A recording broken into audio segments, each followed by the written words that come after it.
ആര് മുന്നിൽ ആര് പിന്നിൽ വിധി ദിനം മെയ് 4 തിങ്കളാഴ്ച രാവിലെ 5 മണി മുതൽ തത്സമയം 24. ഇനി എനിക്ക് പഴയതുപോലെ നിന്റെ മുമ്പിൽ നടുവിളച്ച് നിൽക്കാനൊന്നും പറ്റില്ല. ആരുടെ മുന്നിലും പറ്റില്ല. അത്രത്തോളം നിന്നെ ഞാൻ മടുത്ത് നടക്കുക. പിന്നെ ഞാനോ ഇപ്പോ ഡോക്ടർ ഒരു ആശ്വാസം തന്നു. പക്ഷെ ആ കുഞ്ഞ് ജനിക്കുമ്പോ നമ്മുടെ കുഞ്ഞല്ല, അവളുടെ കുഞ്ഞ, ലക്ഷ്മിയുടെ കുഞ്ഞ രാജകീയമായിട്ട് ജീവിക്കാൻ പോകുന്നത്. അതൊക്കെ ഓർക്കുമ്പോ ഒരു കുഞ്ഞ് ഉടനെ വേണമെന്ന് പോലും എനിക്ക് ചിന്തിക്കാൻ പറ്റുന്നില്ല ഉണ്ണിയേട്ടാ. വേണമെന്ന് ഞാൻ പറഞ്ഞില്ലല്ലോ. അതിനുവേണ്ടി നമ്മൾ മനസ്സിനെ പാകപ്പെടുത്തിയിട്ടുമില്ലല്ലോ. അല്ലെങ്കിലും എനിക്കറിയാം, കുഞ്ഞൊക്കെ ജനിച്ചു കഴിഞ്ഞാൽ നിങ്ങൾക്ക് ചെലവ് കൂടും ഉണ്ണിയേട്ടാ. കാലണ ചെലവാക്കാത്തവർക്ക് കുഞ്ഞുങ്ങളൊക്കെ ഒരു ബാധ്യതയാ. നിന്റെ സംസാരത്തിനെ ഞാൻ മറുപടിയൊന്നും പറയുന്നില്ല. നിനക്ക് ഇഷ്ടമുണ്ടെങ്കിൽ എൻ്റെ കൂടെ ജീവിക്കാം, അല്ലെങ്കിൽ നിനക്ക് നിന്റെ വഴി തിരഞ്ഞെടുക്കാം. നമ്മളൊക്കെ ചിന്തിച്ചതിനേക്കാളും തലച്ചോറുള്ളവളാണ് നിന്റെ ചേച്ചി. പിന്നെ എൻ്റെ ഏട്ടനെന്ന് പറയുന്ന ആൾക്ക് ബുദ്ധി കുറച്ച് കൂടുതലാണെന്ന് എനിക്ക് പണ്ടേ അറിയാം. അയാൾ കണക്കിനൊക്കെ 100-ൽ 100 വാങ്ങിച്ചിട്ടാ ജയിച്ച് കയറിയിട്ടുള്ളത്. അതുകൊണ്ട് അയാളുടെ കണക്ക് കൂട്ടലുകൾ പിഴച്ചിട്ടില്ല. ജീവിതത്തിലും പഠിത്തത്തിലും എല്ലാം പിഴച്ചു പോയത് എനിക്കും എൻ്റെ അമ്മയ്ക്കോ. വീൽ ചെയറിൽ തള്ളി നടത്തിയ അയാളെ ഒന്നും അല്ലാതാക്കാൻ എനിക്ക് കഴിയുമായിരുന്നു. പക്ഷേ അത് ഞങ്ങൾ ചെയ്തില്ല. ഇനി അതുപോലെ വിഡ്ഢിയായിട്ട് ജീവിക്കാൻ എന്നെ കൊണ്ട് പറ്റില്ലെന്നാ ഞാൻ നിന്നോട് പറഞ്ഞത്. എന്നെ കുറ്റപ്പെടുത്താനോ വിമർശിക്കാനോ നീ ശ്രമിച്ചാ അത് പഴയതുപോലെ ഞാൻ കേട്ടൊന്നും വരില്ല. തൽക്കാലം ഉണ്ണിയേട്ടൻ എന്നെ എന്റെ വീട്ടിലേക്ക് വിട്ടേക്കെ. എന്റെ അച്ഛൻ എന്ന് പറയുന്ന ഒരാളുണ്ട് എനിക്ക്. ഞാൻ എന്താവശ്യപ്പെട്ടാലും അത് നേടിത്തരുന്ന ഒരാള്.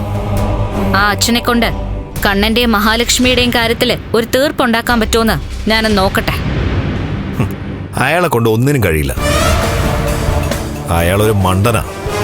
അതുകൊണ്ടാ നിനക്ക് പിന്നാലെ നിന്നെ നോക്കാനെന്ന് പറഞ്ഞ് ഒരുത്തി എൻ്റെ വീട്ടിലേക്ക് പറഞ്ഞു വിട്ടത്, എൻ്റെ ഏട്ടൻ്റെ ഭാര്യയായിട്ട്.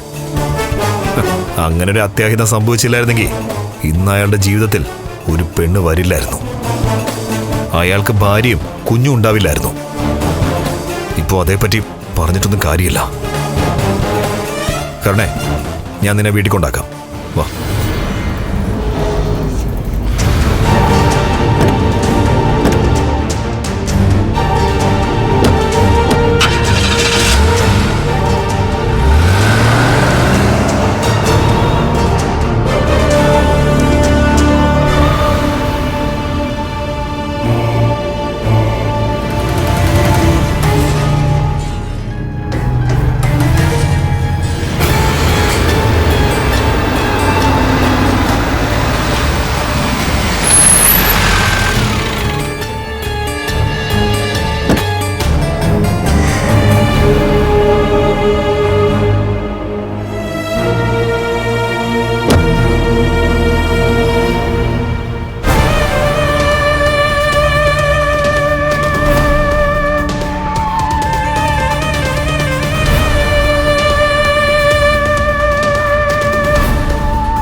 എവിടെടാ കരുണമോള്? അവളുടെ വീട്ടിൽ കൊണ്ടുവിട്ടു. പിണങ്ങിപ്പോയതാണോ? അവൾ എന്നോട് ചോദിച്ചു, ഇനി എന്തിനാ എനിക്കൊപ്പം ജീവിക്കണമെന്ന്. ആ ചോദ്യത്തിന് പ്രസക്തി ഉണ്ടെന്ന് തോന്നിയതുകൊണ്ട് അവളുടെ ആഗ്രഹം നടക്കട്ടെ എന്ന് ഞാൻ കരുതി. ഇനി എന്തിനാ അവളിവിടെ കടിച്ചു തൂങ്ങുന്നത്? ഓ, നിനക്ക് അത്രയും ചെലവ് കുറഞ്ഞല്ലോ. അവൾ ഇനി ആവശ്യങ്ങളൊന്നും പറയില്ലല്ലോ. എടാ, എന്നേക്കുമായിട്ട് അവള് പിരിഞ്ഞു പോയതാണോ? അങ്ങനെ പിരിഞ്ഞു പോയാലും ഞാൻ ഇനി തിരിച്ചു വിളിക്കാനൊന്നും പോകുന്നില്ല. എന്താണെന്നറിയില്ല, അവളിപ്പം എന്നെ പഴയതുപോലെ കടിച്ചു കയറാനൊന്നും വരുന്നില്ല. അങ്ങനെ വന്നു കഴിഞ്ഞാ അവളുടെ കരണത്ത് പാട് വീഴും. ദേ, അവളെ തല്ലിക്കഴിഞ്ഞാലേ അവളുടെ അച്ഛനും മുത്തശ്ശിയും പിന്നെ നിനക്കൊപ്പം അവളെ പറഞ്ഞു വിടത്തില്ല. വീട്ടിലേക്ക് വേണ്ടെന്നാ ഞാൻ പറഞ്ഞത്. അവളുടെ അച്ഛന്റെ മുത്തശ്ശിയുടെ ചില നേരത്തെ സംസാരം കേട്ടാ വയസ്സിലും മൂത്തവരാണെന്നും പ്രായം ചെന്നവരാണെന്നും നോക്കാതെ എന്തെങ്കിലും ചെയ്യാനാ തോന്നുന്നത്. എടാ, എന്നാലും നമ്മളെ എല്ലാ അർത്ഥത്തിലും ആ കണ്ണനും ലക്ഷ്മിയും കൂടെ തകർത്ത് കളഞ്ഞല്ലോടാ മോനെ. ഞാൻ പറഞ്ഞല്ലോ അമ്മേ, എന്റെ ദേഷ്യം അത്രയും ഈ വീട്ടിലെ മൂത്ത സന്തതിയോടാ. ആഗ്രഹങ്ങൾ കുന്നോളം തന്നിട്ട് അതൊക്കെ ഒറ്റ നിമിഷം കൊണ്ട് അയാൾ തട്ടിത്തെറിപ്പിച്ചത്. ആ ദേഷ്യം ഉണ്ടല്ലോ, അത് ഈ ജന്മം മാറാൻ പോകുന്നില്ല അമ്മേ.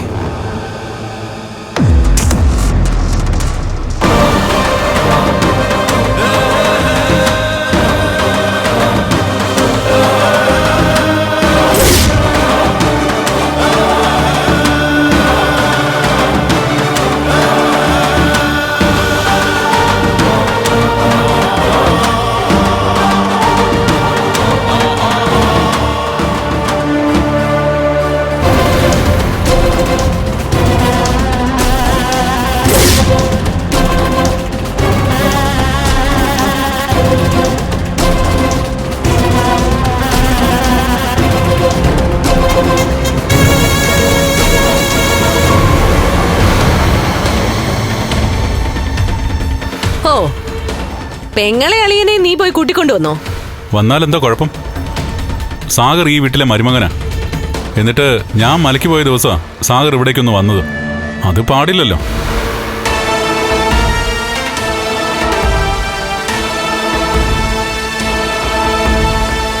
എനിക്കും മഹിക്കും അവകാശപ്പെട്ട ഈ വീട്ടില് ഇടയ്ക്ക് ഇവരിവിടെ വരികയും താമസിക്കുകയും ചെയ്യുന്നതിൽ എന്താ തെറ്റ്? ഒരു തെറ്റുമില്ല. ഇവനെ പോലെ ഒരുത്തരൊപ്പം താമസിക്കുന്നതിലും നല്ലത് ഈ വീട്ടിൽ നിന്ന് ഞാനും അമ്മയൊക്കെ ഇറങ്ങി പോകുന്നതാ. പോകേണ്ടവർക്കൊക്കെ പോവാം. ആരും ആരെയും ഇവിടെ തടഞ്ഞു വെച്ചിട്ടൊന്നുമില്ല. ആഹാ, അറിയാവടാ, നിന്റെ ഇവളുടെയൊക്കെ മനസ്സിലിരിപ്പേ അതെന്താണെന്ന് ഞങ്ങൾക്കൊക്കെ അറിയാം. കണ്ണേട്ടൻ പറഞ്ഞത് ശരിയല്ലേ? ഈ വീട്ടിലെ മരുമകനാണ് സാഗരേട്ടൻ. അങ്ങനെയുള്ള സാഗരേട്ടൻ ഇവിടെ വന്ന് താമസിക്കുന്നതിൽ എന്താ തെറ്റ്? എന്ന് മാത്രമല്ല, ഏട്ടത്തിയുടെ വയറ്റിൽ കിടക്കുന്ന കുഞ്ഞ് കണ്ണേട്ടന്റേതാണെന്ന് മനസ്സിലായതുകൊണ്ട് ഇനിയിപ്പൊ നിങ്ങളൊക്കെ കണ്ണേട്ടൻ എന്തെങ്കിലും ചെയ്യുമെന്ന് ലക്ഷ്മിയടത്തേക്ക് മാത്രമല്ല ഞങ്ങൾക്ക് എല്ലാവർക്കും ഭയമുണ്ട്. അതുകൊണ്ടാ 1-2 ദിവസം ഇവിടെ നിൽക്കാന്ന് ഞങ്ങൾ കരുതിയത്. കണ്ണേട്ടനെയും അർഹതയില്ലാത്ത അധികാരങ്ങൾ നേടിയ ഒരുത്തേയും സോപ്പിട്ട് നീയെല്ലാം നേടിയല്ലോടി. നിനക്ക് നീ ആഗ്രഹിച്ചതിനപ്പുറം കിട്ടിയല്ലോ. അത് ശരിയാ.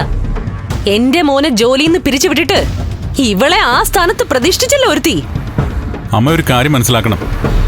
സാഗറിനോടും ആ മാർക്കയോടും ലോപ്പസിനോടും ഒക്കെ ഞാൻ പലതവണ പറഞ്ഞതാ എന്റെ ഫിനാൻസിയേഴ്സിലോ മറ്റു കമ്പനിയിലോ ജോയിൻ ചെയ്യാൻ. എന്നിട്ട് സാഗർ മാത്രമല്ല, മറ്റ് 2 ആളും അതിന് തയ്യാറായിട്ടില്ല.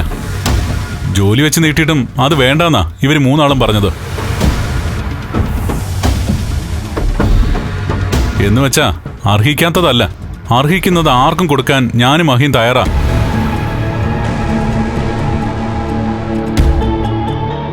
എന്നാ കമ്പനിയും കുടുംബത്തെ നശിപ്പിക്കുന്നവരെ പ്രോത്സാഹിപ്പിക്കാൻ പറ്റില്ല. അത്തരക്കാരെ വെട്ടിമാറ്റാൻ ഞാൻ മഹിയോട് പറഞ്ഞിട്ടുണ്ട്.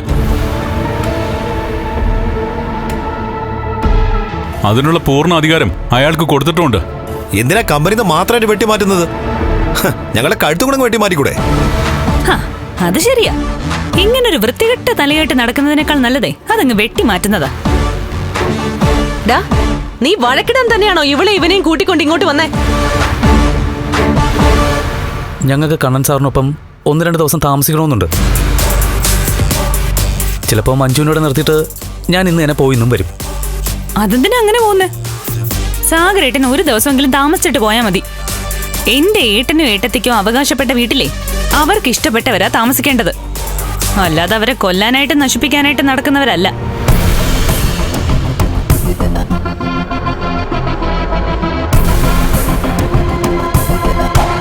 ഒരുത്തനുണ്ടല്ലോ, അമ്മയുടെ ആങ്ങളയുടെ മോൻ. അവൻ ഈ വീട്ടിനകത്ത് വരുമ്പോ നല്ല പട്ടുമത്തയല്ലേ അവൻ ഒരുക്കി കൊടുത്തോണ്ടിരുന്നത്. നാട് നീളെ കല്യാണവും കഴിച്ച് കുട്ടികളെയും ജനിപ്പിച്ച് നടക്കുന്നവന് ഈ വീട്ടിനകത്ത് വരുമ്പോ അയിത്തമില്ല. എന്നെ കണ്ണീര് കുടിപ്പിച്ചിട്ടും അവന് 2 കൈ നീട്ടിയോ അമ്മ ഇയാളും ഒക്കെ സ്വീകരിക്കുന്നേ. എന്നിട്ട് എന്നെ ഇപ്പൊ പൊന്നു പോലെ നോക്കുന്ന സാഗരേട്ടൻ വരുമ്പോ അത് 2 ആൾക്ക് സഹിക്കുന്നില്ല അല്ലേ? സഹിക്കാത്തവരൊക്കെ മാറി എന്നുള്ള ഞാൻ പറഞ്ഞല്ലോ. ആ, ഞങ്ങളെ പുറത്താക്കാൻ വേണ്ടിട്ടാ നീ ഇതൊക്കെ ചെയ്യുന്നതെന്ന് ഞങ്ങൾക്ക് നന്നായിട്ട് അറിയാം. ദേ, അതുകൊണ്ട് തന്നെ ഞാൻ പോകുന്നില്ല. എന്നെ നിന്റെ അച്ഛനെ കല്യാണം കഴിച്ചോണ്ട് വന്ന വീടാ ഇത്. അവിടെ ഞാൻ മരിക്കുന്നത് വരെ ഉണ്ടാവും. തല്ലി ഇറക്കിയാലും പോകത്തില്ല. അത് തന്നെ എന്റെ തീരുമാനം. അതെ, നട്ടലുള്ള ആണുങ്ങൾക്ക് ആത്മാഭിമാനം ഉണ്ടാവും.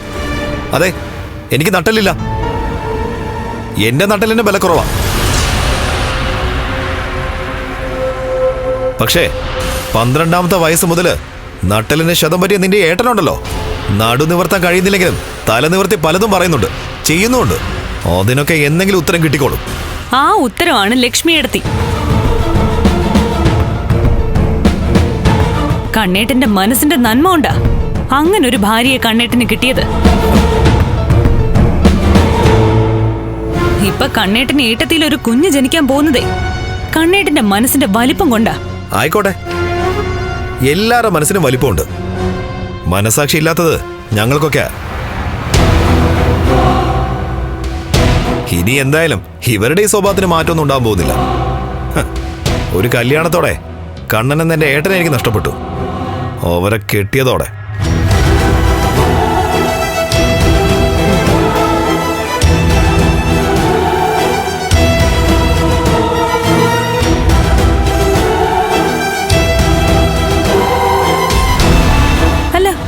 വേറൊരുത്തി ഉണ്ടല്ലോ ഇവിടെ, അവളെവിടെ?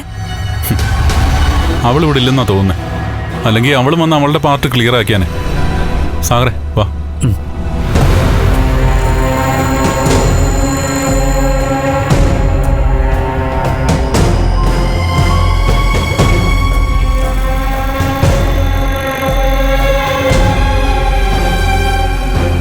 ഞാൻ ഇങ്ങോട്ട് വന്നപ്പോ എന്നെ തിരിച്ചങ്ങോട്ട് തള്ളിവിടാൻ വലിയ താല്പര്യമായിരുന്നല്ലോ രണ്ടുപേർക്കും.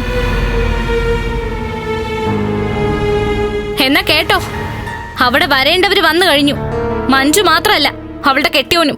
അവരെ ദുർഗ വീട്ടിനകത്ത് കയറ്റിയോ?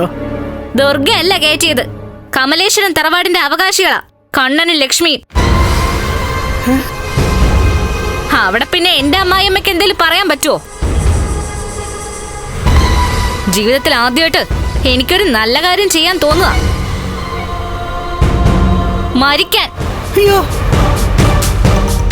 ഇങ്ങനെ ജീവിച്ചിരിക്കുന്നതിലും നല്ലത് ആത്മഹത്യ ചെയ്യുന്നതാ. ലക്ഷ്മിക്ക് നാളെ ഒരു കുഞ്ഞു പറക്കും. ആ കുഞ്ഞുമായിട്ട് അവളും അവളുടെ ഭർത്താവും സന്തോഷത്തോടെ കമലേശ്വരത്ത് ജീവിക്കും. അത്തരം കാഴ്ചകൾ കാണുന്നതിലും നല്ലത് എന്റെ കഴുത്തിൽ കയറിട്ട് മുറുക്കുന്നതാ. മോളെ മോളെ അങ്ങനൊന്നും പറയല്ലേ മോളെ, അങ്ങനൊന്നും ചിന്തിക്കല്ലേ. എങ്ങനെയാടാ ചിന്തിക്കാതിരിക്കുന്നേ? അതുപോലുള്ള തിരിച്ചടികളല്ലേ എന്റെ മോൾക്ക് കിട്ടിക്കൊണ്ടിരിക്കുന്നേ. അവൻ ആ സമയത്ത് പ്രേതത്തെ കണ്ട് പേടിച്ചുകൊണ്ട് നടക്ക.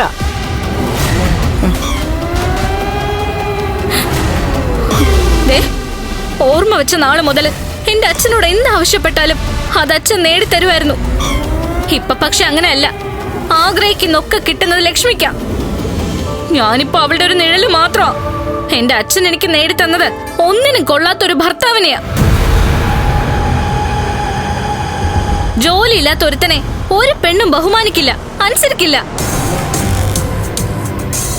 ചെലവിന് തരാത്ത ഒരുത്തനൊപ്പം ഒരു പെണ്ണും ജീവിക്കാൻ ആഗ്രഹിക്കില്ല. ഞാനും അങ്ങനെ തന്നെയാ. എനിക്കിപ്പോ അവന്റെ കൂടെ ജീവിക്കാൻ ഒരു താല്പര്യമില്ല. അതുപോലെ തന്നെ ലക്ഷ്മിയുടെ വളർച്ചയും സന്തോഷവും കാണാനും എനിക്ക് വയ്യ. അതിൽ നിന്നൊക്കെ ഒഴിവാവാൻ എന്റെ ആയുസ് ഒടുങ്ങുന്ന നല്ലത്. അയ്യോ, അങ്ങനൊന്നും പറയല്ലേ മോളെ.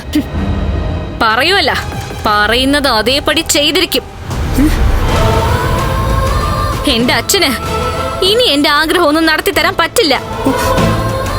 അച്ഛന് കണ്ണനെയും ലക്ഷ്മിയും ഒക്കെ പേടിയാ. എല്ലാവരും പേടിയാ. പേടിയുള്ള അച്ഛന്റെയും കഴിവില്ലാത്ത ഭർത്താവിന്റെ ഇടയിൽ കടന്ന് നരകിക്കുന്നതിലും നല്ലത് എന്നെ മോളിലോട്ട് എടുക്കുന്നതാ. മോളെ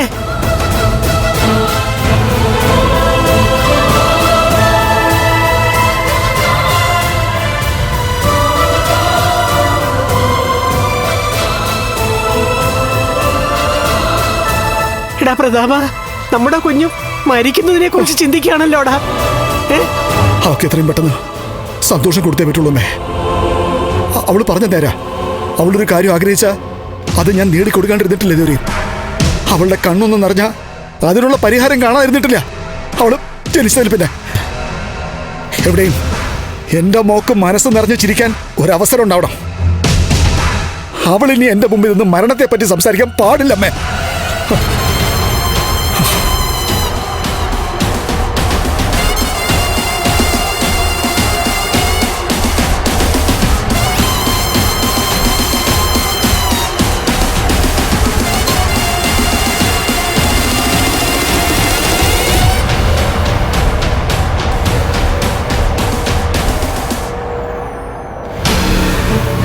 എടോ, ഒരിക്കൽ ഞാൻ കൈ നിറയെ പണം തന്നപ്പോ താൻ എനിക്ക് വേണ്ടി ഒരു കൊട്ടേഷൻ ഏറ്റെടുത്തു.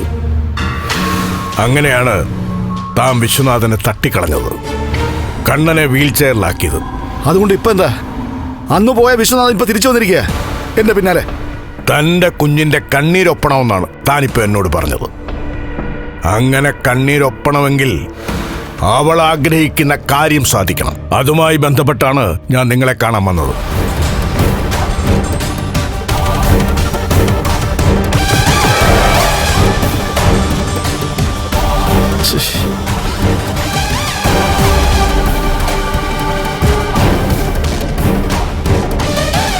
എടോ, ഇനി എന്താടോ ആലോചിക്കാനുള്ളത്?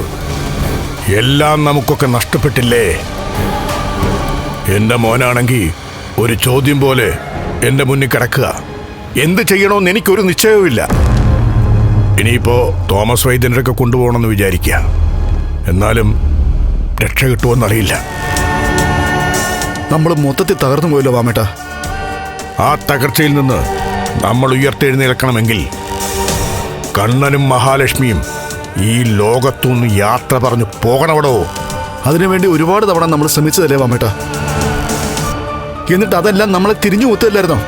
എടോ, തന്റെ ആയുധം തന്റെ ലോറിയാ. ആ ആയുധം കൊണ്ട് താൻ വിശ്വനാഥനെ മാത്രമല്ല മറ്റു പലരെയും അപകടത്തിൽപ്പെടുത്തിയിട്ടുണ്ടെന്ന് താൻ എന്നോട് പറഞ്ഞിട്ടുണ്ട്. അതൊക്കെ ഒരു കാലത്തല്ലേ മാമേട്ട. ഒരു 10-12 വർഷമായിട്ട് അവന് ഒരു പണിയില്ലാണ്ട് കിടക്കുക. അങ്ങനെ പണിയില്ലാതെ കിടന്നാൽ തന്റെ ലോറി തുരുമ്പിച്ചു പോകില്ലടോ. അതുകൊണ്ട് അതിന് പണി ഉണ്ടാക്കണം.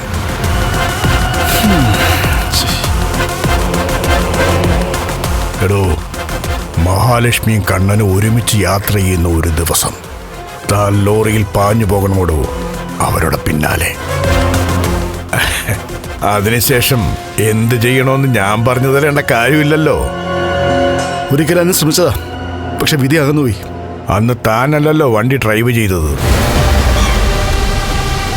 താൻ പോയാലേ കാര്യങ്ങൾ ശരിയാവും. അന്ന് ആ ആക്സിഡന്റിൽ പെട്ടത് മേഘനായിരുന്നു.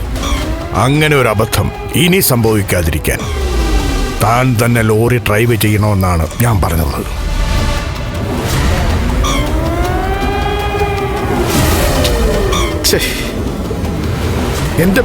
എന്റെ മോളുടെ കണ്ണീര് കണ്ടു നിൽക്കാൻ എനിക്ക് വയ്യ വാമേട്ട. അവക്ക് ആത്മഹത്യ ചെയ്യണമെന്നുള്ള തോന്നലൊക്കെ ഉണ്ട് ഇപ്പോ. എങ്ങനെ കാണാതിരിക്കോടൂ? വലിയ വലിയ സ്വപ്നങ്ങളുമായിട്ടാണ് അവൾ ഉണ്ണിയുടെ ഭാര്യയായിട്ട് കമലേശ്വരത്തേക്ക് വന്നത്. എന്നിട്ട് അവളുടെ സ്വപ്നങ്ങളൊന്നും നടന്നില്ലെന്ന് മാത്രമല്ല, മഹാലക്ഷ്മി വളർന്ന് പടർന്ന് പന്തലിക്കുന്നത് തൻ്റെ മോൾക്ക് കാണേണ്ടി വന്നു. അതേതെങ്കിലും പെൺകുട്ടികൾക്ക് സഹിക്കാൻ പറ്റുന്നതാണോടോ പ്രതാപ? ഇല്ല, സഹിക്കാൻ പറ്റില്ല. അപ്പോ ഇനി ചിന്തിച്ച സമയങ്ങളായിരുന്നില്ല. എന്റെ മുത്ത ഞാൻ വളയം പിടിക്കുന്ന ലോറി അവരെന്നെ ചതിക്കില്ലെന്നാ എന്റെ വിശ്വാസം. അങ്ങനെ ഒരു വിശ്വാസം തനിക്കുണ്ടെങ്കിൽ ഞാൻ പറഞ്ഞ നടക്കണം. എല്ലാ കുടുംബത്തിനും ശാന്തിയും സമാധാനവും കിട്ടാൻ കണ്ണനും മഹാലക്ഷ്മിയും ഈ ഭൂമിയിൽ നിന്ന് ഒഴിഞ്ഞു പോകണവടോ.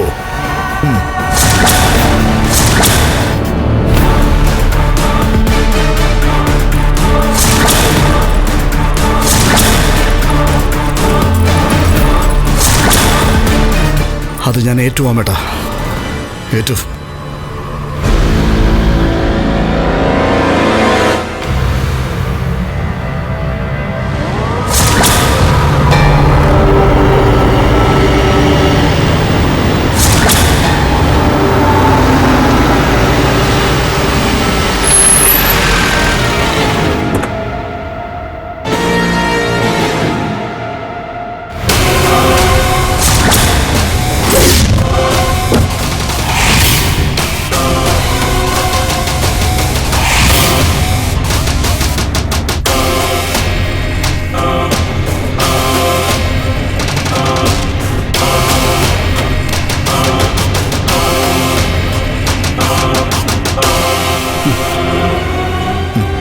സുഖമാണോടാ മോനെ?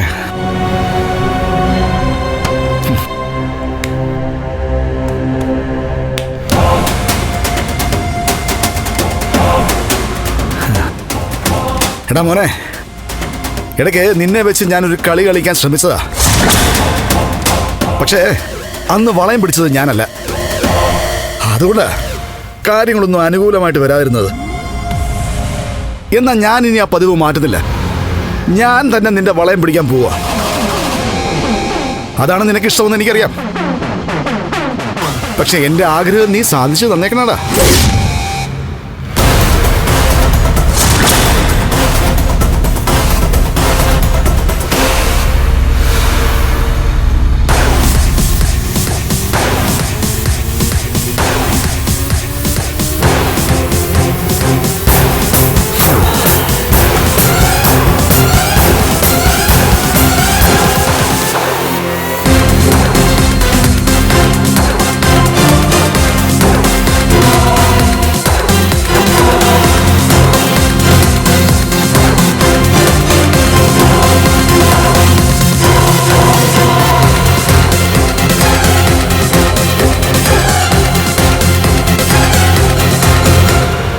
പ്രേക്ഷകരുടെ ശ്രദ്ധയ്ക്ക് നമ്മുടെ ചാനൽ 24 ഏഷ്യാനെറ്റ് കേബിൾ വിഷനിൽ ചാനൽ നമ്പർ 131 ലഭ്യമാണ്.